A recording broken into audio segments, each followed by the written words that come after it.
Hi అండి. Welcome back to our channel Sanas కుకాలజీ. ఈరోజు మన రెసిపీ వచ్చేసి అప్పటికప్పుడు ఎంతో టేస్టీగా, క్రిస్పీగా చేసుకునే సొరకాయ వడలండి. ఏ పప్పు నానబెట్టకుండా మీరు అప్పటికప్పుడు వడలు తినాలి అనిపిస్తే ఇంట్లో సొరకాయ ఉన్నప్పుడు ఈ టేస్టీ, క్రిస్పీ వడల్ని ఒకసారి ట్రై చేసి చూడండి. ఇవి చాలా అంటే చాలా టేస్టీగా ఉంటాయండి. కరకరలాడుతూ చాలా బాగుంటాయి. పదండి ఇప్పుడు ఈ ఇన్స్టెంట్ సొరకాయ వడల్ని ఎలా ప్రిపేర్ చేయాలో ఈ వీడియోలో అయితే చూసేద్దాము. ముందుగా నేను అన్నిటిని కూడా రోట్లో దంచుకుంటున్నానండి. మీరు కావాలంటే మిక్సీలోనైనా చేసుకోవచ్చు. ఇప్పుడు ఇందులోకి ఒక పావు కప్పు వరకు పల్లీలను వేసుకోవాలండి, వేయించినవి. వీటిని మరీ మెత్తగా పౌడర్లా కాకుండా కొంచెం పలుకులుగా దంచుకోండి. మీరు కావాలంటే జార్లో కూడా పల్స్ ఇచ్చి ఈ విధంగా పల్స్లాగా మీరు వీటిని గ్రైండ్ చేసుకోవచ్చు. చూడండి ఈ విధంగా చూడండి, ఎక్కువ మెత్తగా కాకుండా ఈ విధంగా పలుకులుగా గ్రైండ్ చేసి దంచుకొని పక్కన పెట్టుకోవాలి. ఇప్పుడు దీంట్లోకి మనం కారానికి సరిపడా పచ్చిమిర్చిని, అలాగే వెల్లుల్లి రెబ్బలు ఒక 4-5, 1 ఇంచ్ అల్లం ముక్కను వేసుకోవాలి. పచ్చిమిర్చి అయితే నేను 4 నుంచి 5 వరకు వేసుకున్నానండి. మీరు కారం ఎక్కువ తినేవాళ్ళంటే ఎక్కువ వేసుకోవచ్చు, తక్కువ తినేవాళ్ళైతే తక్కువ కూడా వేసుకోవచ్చు. వీటిని కూడా ఈ విధంగా కచ్చా పచ్చాగా దంచుకొని పక్కన పెట్టుకోవాలి. ఇప్పుడు మిక్సింగ్ బౌల్ తీసుకొని ఇందులోకైతే 1 కప్పు వరకు మనం సొరకాయ తురుముని వేసుకోవాలి. అలాగే సన్నగా తరిగిన ఒక ఉల్లిపాయని, అలాగే మనం అప్పుడే దంచుకున్నాం కదండి పచ్చిమిర్చి, అల్లము, వెల్లుల్లి పేస్ట్, దాన్ని వేసుకోవాలి. సన్నగా తరిగిన కొత్తిమీర, అప్పుడే మనం దంచుకున్నాం కదా పల్లీలు, వాటిని కూడా వేసుకోవాలి. ఇప్పుడు ఇందులోకే ఒక 2 టేబుల్ స్పూన్లు నువ్వులు కూడా వేసుకోవాలి. నువ్వులు మీకు ఇష్టం లేకపోతే స్కిప్ చేసుకోవచ్చండి. అలాగే సన్నగా తరిగిన కరివేపాకును కూడా వేసుకుందాము. ఇప్పుడు 1 కప్పు సొరకాయ తురుముకి 1 కప్పు వరిపిండి అయితే సరిపోతుందండి, బియ్యం పిండి. ఇప్పుడు ఇందులోకి రుచికి సరిపడా ఉప్పు వేసుకోవాలి. ఇప్పుడు మనం దీంట్లో అస్సలు నీళ్ళు అనేటివి యూస్ చేయకూడదండి. అవసరం అయితేనే ఒక 2-3 టేబుల్ స్పూన్లు మాత్రమే వేసుకోవాలి.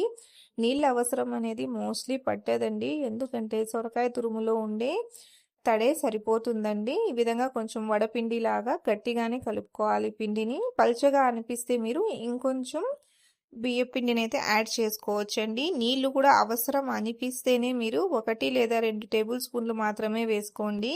కొంచెం పిండి అనేది గట్టిగానే ఉండాలి. ముందుగా ఈ విధంగా చిన్న చిన్న బాల్స్ లాగా చేసి పెట్టుకోండి. ఈ విధంగా బాల్స్ చేసి పెట్టుకున్నాక ఇప్పుడు పాలిథిన్ కవర్ కానీ, లేదా అరిటాకు కానీ, లేదంటే కాటన్ క్లాత్ కానీ తడిపి తీసుకొని ఈ విధంగా పల్చగా వడల్లాగా వత్తుకోవాలండి, రౌండ్ షేప్లో. ఈ సొరకాయ వడలు అనేటివి కొంచెం పల్చగానే ఉండాలండి, ఎక్కువ మందంగా ఉండకూడదు. ఈ విధంగా పల్చగా వత్తుకున్నాక మధ్యలో ఈ విధంగా హోల్ చేసుకోండి. ఈ విధంగా మధ్యలో హోల్ చేసుకోవడం వల్ల వడ అనేది లోపల వరకు కూడా తొందరగా ఫ్రై అయ్యి లోపల కూడా పచ్చిగా లేకుండా ఈవెన్గా ఫ్రై అవుతుంది. ఈ విధంగా వడల్ని చేసుకున్నాక స్టవ్ మీద మనం కడాయి పెట్టుకొని డీప్ ఫ్రైకి సరిపడా ఆయిల్ పోసుకొని, ఆయిల్ బాగా వేడయ్యాక మనం చేసుకున్న వడల్ని ఒక్కొక్కటిగా వేసుకోవాలండి. ఆయిల్కి సరిపడా వేసుకోండి ఒత్తి. వీటిని వేసిన వెంటనే మనం కదపకూడదండి. ఇవి కొంచెం పైకి తేలేంత వరకు 1 లేదా 2 నిమిషాల పాటు ఇలానే వదిలేయాలి. ఇవి చూడండి కొద్దిగా ఈ విధంగా పైకి తేలాక వీటిని ఇంకొక వైపుకి తిప్పుకోవాలండి. ఇవి అస్సలు అంటుకోవండి. ఒకవేళ అంటుకున్నట్టున్నా గరిటెతో కొంచెం ఈ విధంగా మిక్స్ చేస్తే ఇవి ఈజీగా విడిపోతాయి. 2 వైపులా తిప్పుకుంటూ మీడియం ఫ్లేమ్లోనే వీటిని మనం లైట్ గోల్డెన్ కలర్ వచ్చేంత వరకు ఫ్రై చేసుకోవాలండి. హై ఫ్లేమ్లో పెట్టి ఫ్రై చేస్తే ఇవి తొందరగా మాడిపోతాయండి, అలాగే లోపల నుంచి సరిగ్గా కుక్ అవ్వవు. కాబట్టి మీడియం ఫ్లేమ్ పెట్టుకొని 2 వైపులా తిప్పుకుంటూ ఈ విధంగా లైట్ గోల్డెన్ బ్రౌన్ కలర్ వచ్చేంత వరకు ఫ్రై చేసుకొని తీసుకోండి. చూడండి ఇవన్నీ చక్కగా లైట్ గోల్డెన్ కలర్లోకి వచ్చేసాయి. వీటిని అన్నిటినీ కూడా మనం ఆయిల్లో నుంచి తీసేసుకొని పక్కన ప్లేట్లో పెట్టేసుకుందాము. ఇదే ప్రాసెస్లో మనం మిగిలిన అన్ని వడల్ని కూడా ప్రిపేర్ చేసుకోవాలండి. ఈ వడల్ని అయితే మీరు లో ఫ్లేమ్లో కూడా ఫ్రై చేయకూడదండి. లో ఫ్లేమ్ పెట్టి ఫ్రై చేస్తే ఇవి ఆయిల్ అనేది అబ్జర్వ్ చేసుకుంటాయి ఎక్కువగా. హై ఫ్లేమ్లో పెడితే తొందరగా మాడిపోయి పచ్చిగా ఉంటాయి. కాబట్టి మీడియం ఫ్లేమ్ పెట్టుకొని 2 వైపులా తిప్పుకుంటూ ఈ విధంగా లైట్ గోల్డెన్ బ్రౌన్ కలర్ వచ్చేంత వరకు ఫ్రై చేసుకొని తీసేసుకుంటే ఎంతో టేస్టీగా కరకరలాడుతూ ఉండే మన సొరకాయ వడలు అనేటివి రెడీ అయిపోయాయండి. చూడండి ఎంత చక్కగా వచ్చాయో, అస్సలు ఒక్కటి కూడా విరగపోలేదండి, అన్నీ పర్ఫెక్ట్గా వచ్చాయి. అలాగే చూడడానికి కూడా ఎంత చక్కగా ఉన్నాయో చూడండి. అలాగే చూడండి ఎంత క్రిస్పీగా వచ్చాయో.